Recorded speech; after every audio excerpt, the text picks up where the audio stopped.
서울 부동산 시장이 과열이 되다 보니까 정부에서 뭔가 손을 대야 될 것 같아서 지금 대출 규제 카드를 들고 나온 건데 언제든지 말이 바뀔 수 있다 라는 거예요. 현장에서는 지금 전세대출 DSR을 적용하겠다라는 부분에 가장 민감하게 반응하고 있고, 사실은 지금 실거주자가 주로 핵심으로 움직이는 시장이지만 투자자가 전혀 움직이지 않는 시장은 아니거든요. 현장에서는 투자자 자체가 지금 만약에 내가 갭 투자를 위해서 뭔가 물건을 매입해야 된다라고 하면 부동산에 딱 주문을 하는 편이에요. 전세대출이 어려울 수 있으니까 전세 맞춰지는 거 보고 나는 투자를 하겠다라는 분위기로 좀 바뀌어서.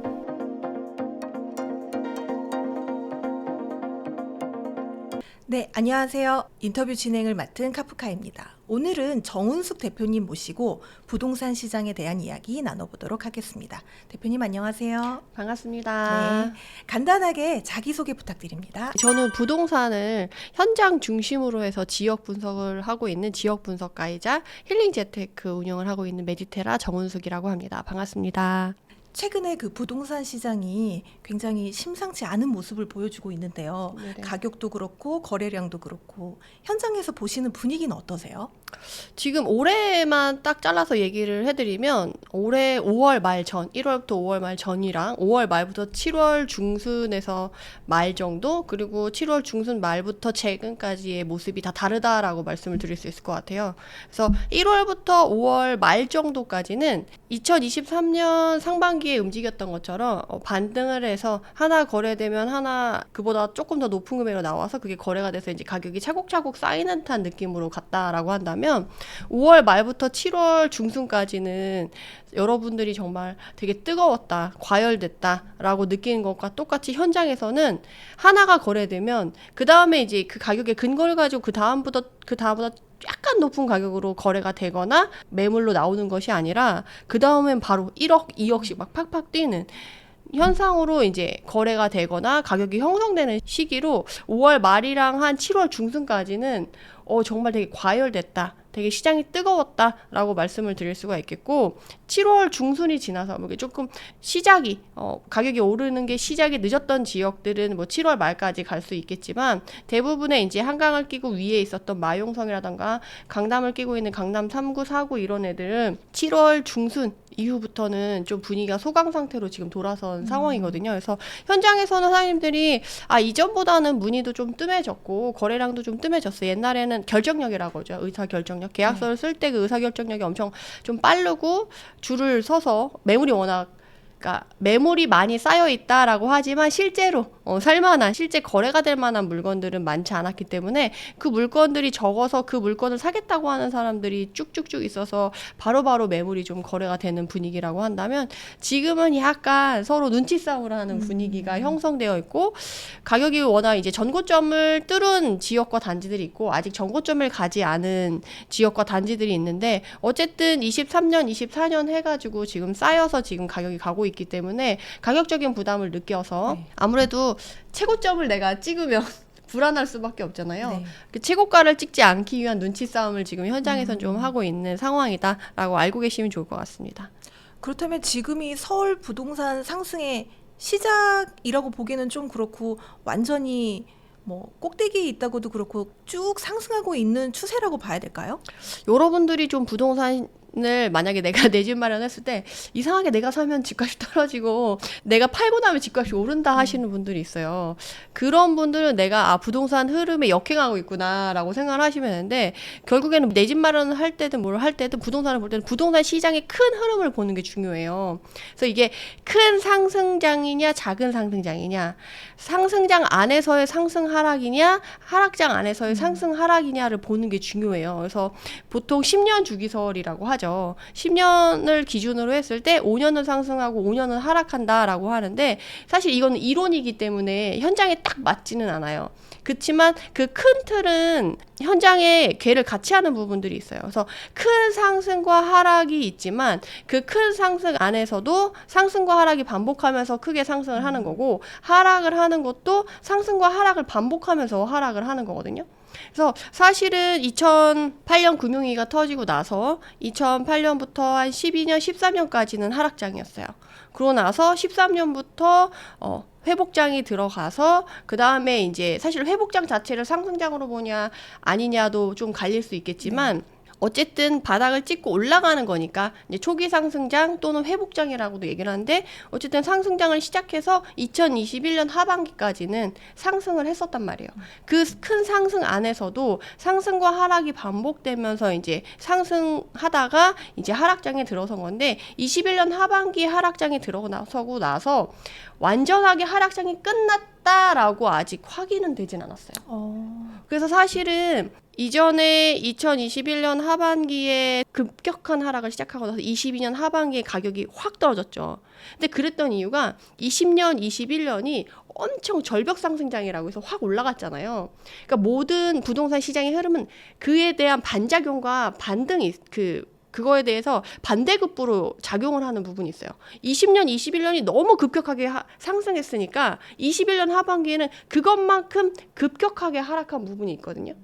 그렇게 했을 때 22년 하반기로 하락장이 끝난 거냐라고 하면 아직 저 같은 경우는 좀 신중해야 된다라고 보는 편이거든요. 왜냐하면 전반적으로 지금 경제 상황이나 그러니까 자산 경제뿐만이 아니라 실물 경제도 같이 봐야 되는데 실물 경제적인 부분이라던가 국제적인 이슈 같은 뭐 금리라던가 뭐 전쟁이라던가 그리고 경제 상황이라던가 이런 글로벌리한 경제 상황 자체가 지금 놓아진 것들이 아니고 그리고 우리나라 실물 자산이나 이런 사업 현황, 경제 현황, 그리고 경제 성장률 이런 걸 봤을 때 이거를 부동산 시장이 쭉 올라갈 거다, 경제가 상승할 거다라고 해서 그 받쳐줄 만한 기반이 아직은 저는 확연하게 보이고 있지는 않다라고 생각을 하거든요. 다만 23년이랑 24년에 상승을 할 수 있었던 이유는 22년 하반기에 급격한 하락이 있었기 때문에 사람들이 이 정도 가격에 왔을 땐 너무 가격이 괜찮은데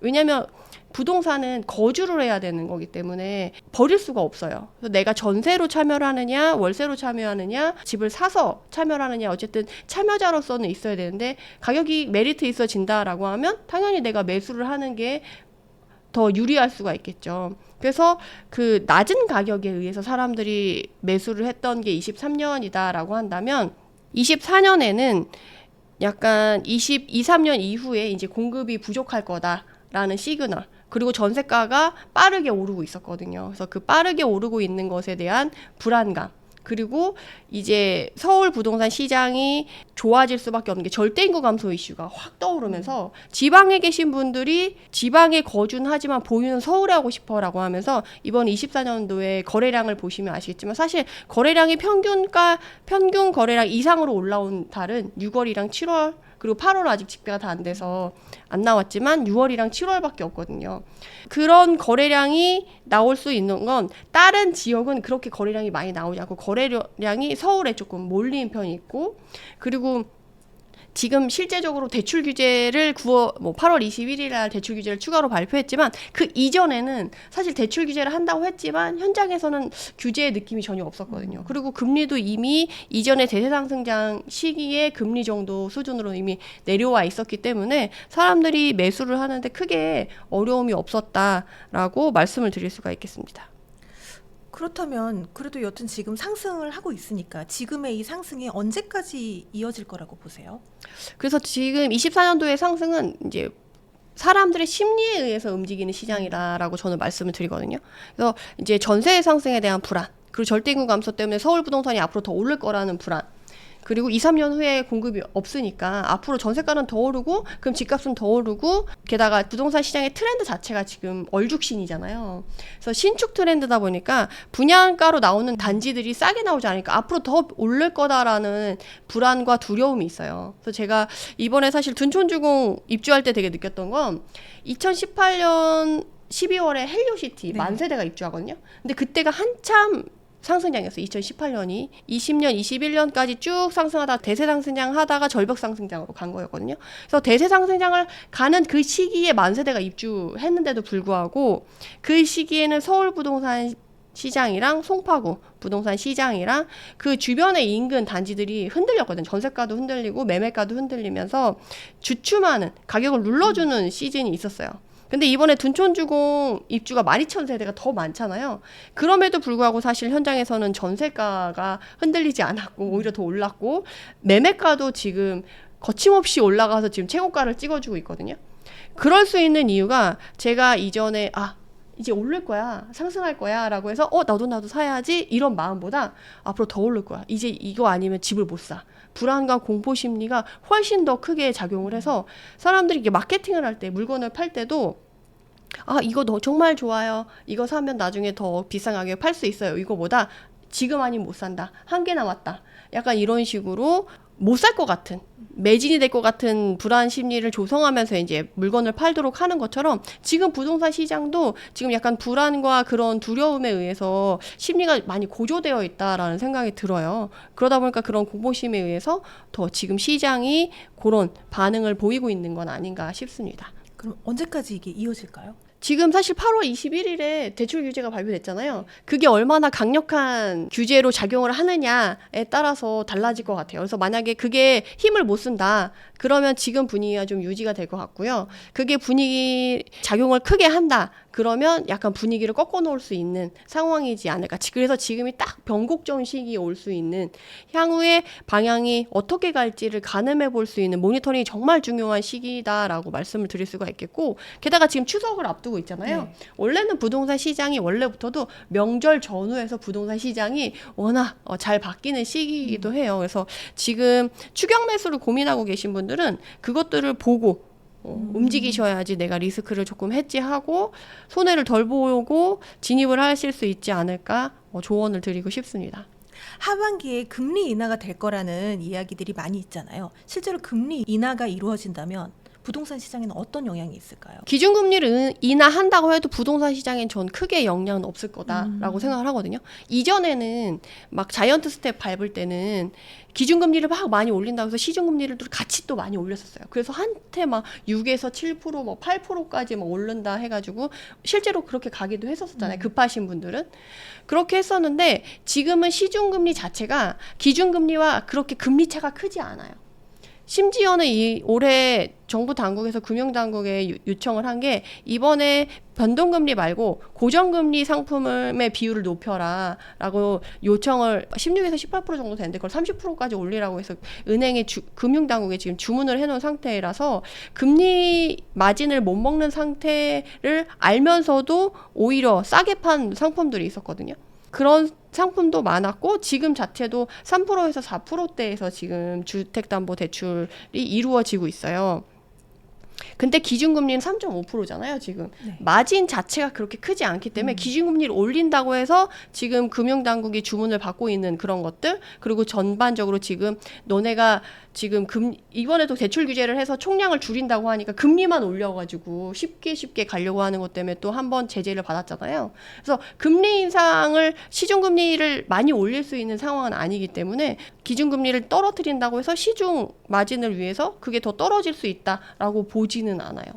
그래서 지금 기준금리랑 마진 폭이 많지 않기 때문에 쉽게 많이 떨어뜨릴 수도 없고, 그리고 기준금리를 떨어뜨린다고 해도 어차피 그렇게 큰 폭으로 줄이진 못할 거기 때문에 기준금리 인하만으로 부동산 시장을 크게 영향을 주기는 어려울 것 같다. 자이언트 스텝의 폭은 워낙 컸었기 때문이지만 사실은 실제적으로 부동산 시장의 흐름을 보면 금리가 올랐을 때 집값이 떨어지고 금리가 떨어졌을 때 집값이 올랐냐 했을 때 이건 반반 정도 맞았었거든요. 반은 그렇게 똑같이 움직이고 반은 반대로 움직였었는데 그거는 이제 전반적인 상황에 따라 달라지는 거고, 이번에는 같이 움직일 것 같진 않다라고 생각을 하고 있습니다.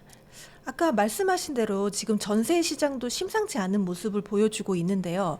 이게 올해 하반기에 전세 시장은 어떻게 될 것 같으세요? 이게 또 매매 가격에도 영향을 미칠까요? 저는 당연히 전세 가격은 계속 오를 거다라고 생각을 하고 있고요. 매매 가격에 영향을 주는 건 당연히 영향을 줄 수밖에 없고 게다가 이번에 매매 가격이 좀 많이 올랐잖아요. 네. 그것 자체만으로도 전세가를 상승할 수 있는 요인이다라고 말씀을 드릴 수 있을 것 같아요. 예를 들어서 요번에 이제 둔촌주공이 지금 모든 단지의 이슈고 핵심이 되잖아요. 그리고 정책에 있어서도 그 단지를 빼놓고 고려하지 않고 정책을 세우기 어려울 정도로 지금 좀 말이 많이 나오고 있는데 이번에 둔촌주공, 그러니까 올림픽 파크포레온, 강동구 올림픽 파크포레온 같은 경우 24년도에 지금 작년에 많이 떨어졌을 때, 재작년, 작년 많이 떨어졌을 때 19억대까지 가격이 떨어졌다가 30평대 기준으로 지금은 24억까지 거래가 됐거든요. 그러니까 집주인분들은 어떻게 생각하냐면 내가 24억을 찍었으면 전세가율 자체는 집값의 한 50%는 받아야 돼 라고 생각을 하시거든요. 그러면 24억에 전세가 반을 하면 12억이잖아요. 근데 실제로 고덕지구나 이쪽에 전세 가격은 지금 8억 정도 해요. 7, 8억 정도 하는데 그러면 원래는 12,000세대라고 하면 그거보다 낮은 가격의 전세가 나와서 입주를 시기를 끝내고 나서 이제 전세 가격이 정상화를 찾아가면서 이제 조금 오르게 되는 게 원래 기본 틀에 맞는 거였는데 이번에 워낙 그런 공포심리나 이런 것들 수요가 확 작용을 하면서 가격을 오히려 높여놓은 현상이 있어서 지금 전세 가격은 9억에서 한 10억 정도 전세가가 형성되어 있어요. 둔촌주공 올림픽 파크포레온 30평대 기준으로. 그래서 말씀드리고 싶은 건 뭐냐면 집주인들은 집값이 24억 가니까 50%인 12억은 받고 싶어. 근데 입주장도 있고 고덕지구랑 비교했을 때 그 단지가 아무리 잘 나간다 하더라도 그 지역의 한계를 넘어설 수는 없거든요. 왜냐하면 그것보다 더 높게 하면 그 옆에 지역이 더 좋은 지역이 에 있는 단지가 같은 가격이면 그쪽으로 그냥 수요가 넘어가 버리거든요. 그러니까 그걸 넘지 않는 선에서 높은 가격을 받아야 되니까 그럼 12억은 어렵겠는데 그러면 나는 10억이라도 받아야겠어 라고 해서 9억 10억으로 지금 나오고 있고 뭐 7, 8억에 거래가 됐었던 전세 물건들도 좀 있었어요. 근데 그거는 이제 입주하기 1년 전에 그냥 미리부터 그냥 빨리 내놓고 정리를 해서 마음 편하게 하겠다라고 이 집주인분들이 내놓은 분위기에서 이제 거래가 된 거고 사실은 뒤로 갈수록 전세가가 오르고 시장이 과열되는 분위기에 가면서 지금은 전세가 자체가 8억대를 찾기는 좀 어렵고 9억에서 9억 5천 좀 더 비싸면 9억 5천에서 10억까지 이상 좀 지금 봐야 되는 분위기로 형성이 되고 있습니다. 네. 최근에 뭐 정부에서 갭 투자 전세 대출 제한이나 전세 대출 DSR 적용 등 이제 정책을 시행하겠다는 이야기를 하고 있는데 이게 이제 부동산 시장에는 어떤 영향을 미칠까요? 이거는 좀 파장이 좀 클 수 있는 부분이다. 라고 말씀을 드릴 수 있겠고 다만 이게 좀 규제 정책이 좀 여러분들이 좀 조심해야 될 건 이 규제 정책이 시행이 될 수도 있고 안 될 수도 있다라는 거예요. 지금 그 DSR 적용하는 것 자체가 금융당국이 이렇게 발표를 해서 딱 하겠다라는 게 아니라 은행에서 각자 내부 관리의 사항으로 DSR 규제를 너네들이 은행에서 알아서 좀 정책을 정해서 그렇게 적용을 하도록 해라고 한 거예요. 그러니까 이거를 확실하게 딱 못 박아서 무조건 이거 할 거야 라고 지금 상황이 된 건 아니죠. 근데 지금 몇 개 시중 은행에서는 주택이 있는 경우에는 전세자금 대출을 해주지 않겠다 이렇게 발표를 했잖아요. 네. 그래서 요새 좀 또 막 반감이 되는 그런 여론이 형성되거나 그것에 반감을 품고 반대 의견을 내시는 분들이 많잖아요. 네. 그래서 최근에 또 나온 뉴스는 어느 은행에서는 그 전세대출 DSR 규제 자체를 10월 말까지만 하겠다라고 뭐 기간을 한정한다거나 뭐 이런 식으로 나타내고 있어요. 그러니까 결국 제가 말씀드리고 싶은 건 뭐냐면 정부도 우선 발표를 해요. 발표를 한 다음에 시장 상황을 보고 현황을 보고 이런 여론이나 이런 걸 본 다음에 그 반응을 보고 이걸 실제로 시행할지 안 할지 그리고 시행을 할 때도 얼마나 강도 있게 할 건지 강도를 좀 낮춰서 할 건지 분위기를 봐가면서 한다는 거예요. 예로 23년 초에 엄청 규제 다 푼다고 발표를 했어요. 근데 정작 7월 세제 개편안에는 그 어떤 것도 담기지 않았어요. 그러니까 1월 달에는 엄청 안 좋을 것 같아가지고 22년 하반기에는 정말 가격이 바닥을 칠 정도로 확 떨어지고 부동산 시장이 너무 급격하게 떨어질 것 같으니까 정부에서 이거 안 되겠다, 좀 얘네를 살려줘야겠다 싶어가지고 1월 달에 각종 규제를 풀겠다고 발표를 했었는데 그 이후에 가격이 막 반등하니까 결국에는 그거를 전혀 시행하지 않고 그냥 끝냈거든요. 이번 시기도 지금 서울 부동산 시장이 과열이 되다 보니까 정부에서 뭔가 손을 대야 될 것 같아서 지금 대출 규제를 카드를 들고 나온 건데, 지금 부동산 시장의 흐름을 쭉 보다 보면 제가 이전 정부부터 시작해서 쭉 규제 정책을 많이 경험하면서 지금 가고 있는데, 그 어떤 정책보다 대출 규제가 가장 큰 영향력을 시장에 항상 반영을 시켰거든요. 그렇게 봤을 때 지금 대출 규제도 상당히 큰 영향력을 발휘할 수 있어요. 그리고 전세 대출 DSR이라던가 그 기간 자체, 모기지 그 30년, 50년까지 했었는데 30년으로 기한을 줄이고, 그리고 수도권은 더 이자율을 더 높여서, 가상금리 이자를 더 높여서 대출 한도를 줄이고, 스트레스성 DSR 2단계를 9월부터 해서 뭐 이런 식으로 총 대출량을 줄인다라고 해가지고 지금 규제를 하고 있는 건데, 그것뿐만이 아니라 뭐 MCI, MCG도 못 쓰게 하겠다, 기한을 줄이겠다, 전세 대출을 못 하겠다, 갭 투자 못 하게 하겠다, 이런 식으로 되게 세부적으로 들어가는 부분이 더 파급력이 클 거다라고 저는 생각이 드는데, 문제는 이게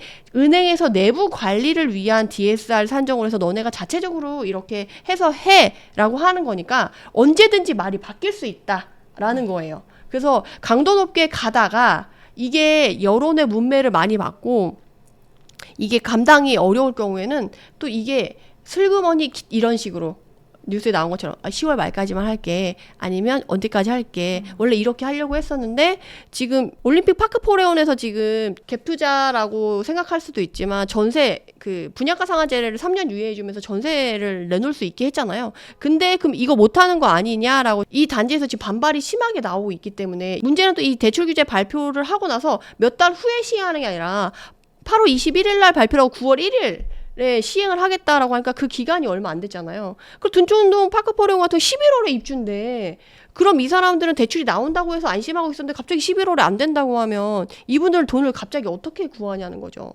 그러니까 이분들은 반발을 할 수밖에 없어요. 그럴 때 이거를 완충을 어떻게 할 거냐, 그냥 밀고 갈 거냐, 아니면 어느 정도 뭐 조건부를 걸어서 할 거냐, 이런 것에 대한 또 세부적인 그런 것들이 좀 나와줘야 되거든요. 그래서 결국에 이게 부딪혔을 때 지금 발표가 나온 것대로 강도 높게 갈 거냐, 아니면 그런 여론에 때문에 좀 강도를 좀 줄여서 갈 거냐에 따라서 여파가 좀 많이 달라질 것 같고, 현장에서는 지금 전세대출 DSR을 적용하겠다라는 부분에 가장 민감하게 반응하고 있고, 사실은 지금 실거주자가 주로 핵심으로 움직이는 시장이지만 사실 투자자가 전혀 움직이지 않는 시장은 아니거든요. 네. 그래서 현장에서는 투자자 자체가 지금 만약에 내가 갭 투자를 위해서 뭔가 물건을 매입해야 된다라고 하면 부동산에 딱 지금 주문을 하는 편이에요. 전세 대출이 어려울 수 있으니까 전세 맞춰지는 거 보고 나는 투자를 하겠다라는 분위기로 좀 바뀌어서 현장에서는 지금 그렇게 적응하려고 하는 모습을 보이고 있는 편입니다.